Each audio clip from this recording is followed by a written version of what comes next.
남북 정상회담과 북미 정상회담의 합의가 완전하고 신속하게 실천될 수 있도록 러시아 정부와 계속해서 긴밀하게 협의하고 공조해 나갈 것입니다. 이 문재인 대통령이 얼마나, 그러니까 세계 석학들이 문재인 대통령의 리더십을 극찬한 이유를 알겠어요. 그러니까 판문점 4.27 판문점 선언 이후에 발빠른 동북아 정세를 거의 주도적으로 끌고 다니면서 국제적 외교를 펼치고 있거든요. 싱가포르 선언과 맞물려서 북한의 김정은은 핵시설을 파괴하고 그 약속을 지켜나가고 있는데 그 약속을 우리 남한도 지켜야 되는 거 아닙니까? 그러면 북한의 경제적 벨트나 또는 폐쇄되어 있는 국제 제재를 풀려고 하는 노력들을 인근 국가부터 문재인 대통령이 해 나가고 있다는 겁니다. 그래서 중국을 갔다 오고 러시아를 갔다 오고 이제 끝나는 거거든요. 근데 일본과 대화를 좀 해보면 아무래도 이제 동북아시아 말했던 우리의 5개국의 사실은 거의 북한 경제 제재를 해제하려는 좋은 분위기들이 형성되고 있다. 이런 측면에서 굉장히 저는 높게 평가하고요. 정말 제 이 감동 때문에 말을 잘 못하겠는데 저는 좀 남다른 게 있어요. 왜 그러냐면 이쪽에 저희가 어렸을 때 민족주의적 사고를 갖고 있었던 측면을 한번 본다면 17세기, 16세기가 소빙하기라고 해요. 그때 유럽인들이 러시아를 장악하기 시작합니다. 그래서 러시아의 여우를 때려잡아서 잡기 위해서 미국이 대륙을 점령하듯이 유럽인들이 러시아 대륙을 토착민들을 다 살상하고 죽이기 시작하거든요. 거의 다 죽여버려요. 80% 정도 죽여버리고 그 땅을 차지하게 됩니다. 유럽인들이. 그 이후에 사실은 20세기 초반에 와서 이념적 군사적 지역으로 완전히 동북아시아가 묶여있는 상태예요. 그러니까 러시아를 중심으로 14개 국가 정도가 있거든요. 그리고 이곳에는 약 130개 민족이 살고 있어요, 사실은. 거기에 몽골이 막혀 있죠, 중국에 의해서. 중국이 공산주의의 노선을 걸었었죠. 북한이 막혔죠. 그리고 이 북과 중국과 몽고, 소비에트 연방 이 4개 국가들이 완전히 고립된 상태로 미국이 서방국들이 만들었단 말이죠. 이거를 이제 역사적으로 말하면 해양 세력이 대륙 세력을 차단하고 있다. 이렇게 이제 얘기하는 역사학자들도 있습니다. 그런데 이곳은요, 경제적, 군사적, 이념적 고립된 상태였었어요. 그리고 그것을 우리 한반도 입장에서 보면 지정학적 위치라고 판단하고 있었던 겁니다. 그래서 우리가 역사에서 지정학적 위치, 불리한 위치라고 얘기했던 것은 해양 세력과 대륙 세력들이 맞부딪힌 곳이 한반도였다. 이런 거잖아요. 그런데 문재인 대통령이 이 1000년간에 얼어있는 땅을 열기 시작했다는 겁니다. 제가 이 얘기를 하고 싶다는 거예요. 그건 뭐냐면 이곳은요, 세계의 면적의 40%를 차지하고 있고요. 동북아는 진짜 무지막지하게 어마어마하고요. 인구가 거의 반을 차지하고 있습니다. 소비에트 연방이 사실 그때 3억이 넘었거든요. 이제 분열돼서 얼마 안 되지만 그곳이 지금 열리는 거예요. 그러니까 러시아만 열리는 게 아니고 14개 국가 130개 다양한 민족들의 문화와 경제 사회가 열리는 거고요. 거기다 중국의 14억이 열리는 것이고요. 이게 미래 인류에서, 그러니까 지구에서의 미래의 먹거리가 여기에 있다는 겁니다. 그런데 한번 봅시다. 러시아는 이미 발전할 것만큼, 유럽은 발전할 만큼 했습니다. 포화 상태입니다. 미국도 마찬가지입니다. 그러니까 경제적 신자유주의를 중심으로 해서 식민지를 만들지 않으면 미국 경제는 죽습니다. 그런데 이 동북아 유라시아 국가들은요, 자생적으로 살아날 수 있어요. 땅도 넓고요. 자원도 풍부하고요. 그다음에 이념적으로도 굉장히 발전되어 있습니다. 그죠? 한번 공산사회 사회주의를 해본 국가들이 있고 이념이 있어요. 그다음에 군사요. 미국보다도 강국입니다. 군사 기술이. 우주 기술요. 러시아가 미국보다 강국입니다. 그러면 이 나라들의 유라시아 국가들이 예를 들면 지금 문재인 대통령이 얘기했잖아요. 군사 경제만 한국의 ICT, IT 기술과 러시아의 군사 기술이 합쳐지면요, 저는 미국을 능가할 거라고 봅니다. 저는 이런 측면, 이런 요소가 어마어마하게 있다는 거예요. 그런 측면에서 굉장히 가슴이 뭉클하고 땀이 흐를 정도로 있다는 겁니다. 그런데 문제는 여기에 있는 게 아니라 19세기 말에는요, 한말에는 우리가 외세에 의해서 침탈되고 개방됐어요. 근데 지금은요, 문재인 대통령과 김정은이 주체적으로 개방하고 있다는 겁니다. 이게 중요해요. 이게 한반도 동북아의 중심이 돼서 완전히 해양 세력과 대륙 세력을 융합하고 있는 거예요.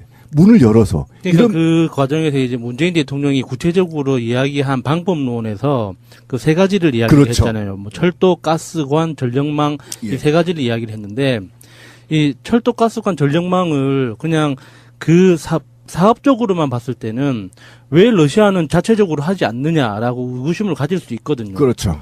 그런데 예를 들어서 가스관 같은 경우는 러시아가 직접 자신들이 직접 사용하기 위해서 개발을 시작하면 채산성이 안 나와요. 그렇죠.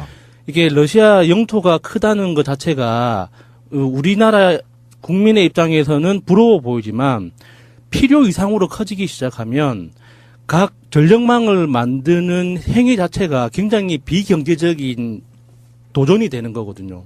그래서 그 전력망에 참여하는 국가나 경제적 이익단체들의 숫자가 많아져야지 전력망을 건설하고 가스관을 건설하고 가스를 사용해서 전력을 만들든 열을 발생하든 이렇게 돌아갈 수가 있는데 그렇죠. 러시아는 국토가 이제 면적이 지나치게 크기 때문에 그 발전소 하나에서 다음 발전소까지 연결되는 전력망이 비효율적이에요. 그래서 각 전력망 자체를 구성할 때 러시아만 사용하는 게 아니라 각 개별 국가로 송전한다, 수출한다, 그렇죠. 전력 수출한다라는 개념이 부과되지 않으면 러시아로서는 전력 사업을 전개할 만한 유인 요소가 없거든요. 그렇죠. 왜 그러냐면 그렇기 때문에 이게 가스관도 그렇고 전력망 사업도 그렇고 철도도 그렇고 이게 우리만의 이익이 아니라 러시아를 위해서라도 해야 되는데 맞습니다. 남북 관계가 해결되지 않고 태평양을 통해서 그 유라시아 대륙으로 진입하는 그 관문. 입구가 열리지 않고서는 러시아가 뭐 가스관이든 철도든 전력망이든 만들어낼 유인 요소가 없어요, 지금으로는. 맞아요. 그런데 이제 문재인 대통령이 그걸 명시적으로 이제 선포한 거죠. 우리는 언제든지 준비가 돼 있다. 그런 당신들한테 필요한 자원을 건설할 수 있는 기술과 능력과 자본과 그렇죠. 그리고 정치적인 환경까지 만들어져 가고 있기 때문에 우리 앞으로 잘 살아보자라고 이야기를 하니까 이게 러시아 사람들은 사실 한국 잘 모르거든요. 특히 그 정치 엘리트들일수록 그냥 북한이랑 비슷하겠지 뭐.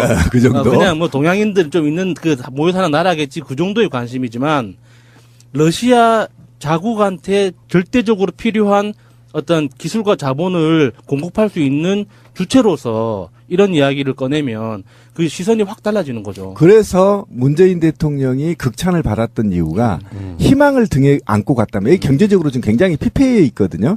그런데 아까 말한 대로 채사성이 맞지 않다는 게 이게 1억 4천밖에 안 돼요, 러시아 인구가. 근데 땅은 엄청나게 넘잖아요. 네. 막 부국까지 다 지을 거잖아요. 근데 이게 한국이 휘발유가 970원일 때요. 러시아가 170원이었어요, 휘발유 1리터가. 그러니까 기름만 써도 가스를 개발 안 해도 그냥 자원이 풍부한 나라입니다. 그러니까 이런 거를 전부 인접국가한테 팔아먹어야 되는데 국제적 경제 제재 때문에 전부 할 수가 없는데 이거를 지금 문재인 대통령이 열겠다는 거예요. 이거는 엄청난 블루오션이고요. 러시아 입장에서도 마다할 이유가 하나도 없다는 겁니다. 자기들 돈 모으는 건데. 자원 풍부한데.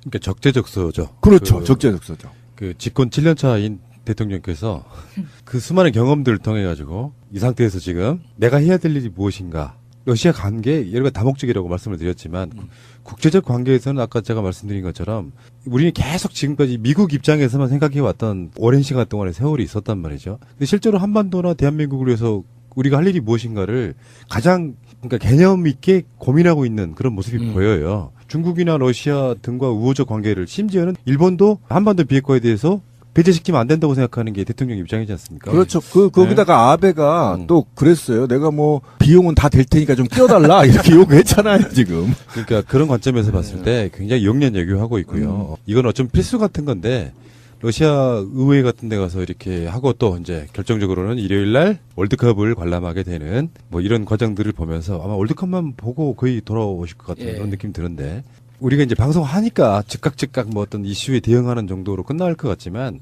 시간이 정말 많이 지난 뒤에는요. 이게 문재인 대통령 집권 1, 2년 차에 행해졌던 이 모든 것들이 한반도에서는 굉장히 중요한 의미를 갖고 있는 국회의원들 피감기관 돈으로 어디 외유 나가고 이런 거랑은 완전히 반대 성격의 진짜 필요한 외교를 하고 있다 이렇게 말씀드리고 싶고요. 풀려고 하는 노력들을 인근 국가부터 문재인 대통령이 해 나가고 있다는 겁니다. 그래서 중국을 갔다 오고 러시아를 갔다 오고 이제 끝나는 거거든요. 이제 일본과 대화를 좀 해보면 아무래도 이제 동북아시아 말했던 우리의 5개국에 사실은 거의 북한 경제 제재를 해제하려는 좋은 분위기들이 형성되고 있다. 이런 측면에서 굉장히 저는 높게 평가하고요. 정말 제 이 감동 때문에 말을 잘 못하겠는데 저는 좀 남다른 게 있어요. 왜 그러냐면 이쪽에 저희가 어렸을 때 민족주의적 사고를 갖고 있었던 측면을 한번 본다면 17세기, 16세기가 소빙하기라고 해요. 그때 유럽인들이 러시아를 장악하기 시작합니다. 그래서 러시아의 여우를 때려잡아서 잡기 위해서 미국이 이거를 이제 역사적으로 말하면 해양 세력이 대륙 세력을 차단하고 있다 이렇게 이제 얘기하는 역사학자들도 있습니다. 그런데 이곳은요 경제적, 군사적, 이념적 고립된 상태였었어요. 그리고 그것을 우리 한반도 입장에서 보면 지정학적 위치라고 판단하고 있었던 겁니다. 그래서 우리가 역사에서 지정학적 위치, 불리한 위치라고 얘기했던 것은 해양 세력과 대륙 세력들이 맞부딪힌 곳이 한반도였다 이런 거잖아요. 그런데 문재인 대통령이 이 1000년간에 얼어있는 땅을 열기 시작했다는 겁니다. 제가 이 얘기를 하고 싶다는 거예요. 그건 뭐냐면 이곳은요.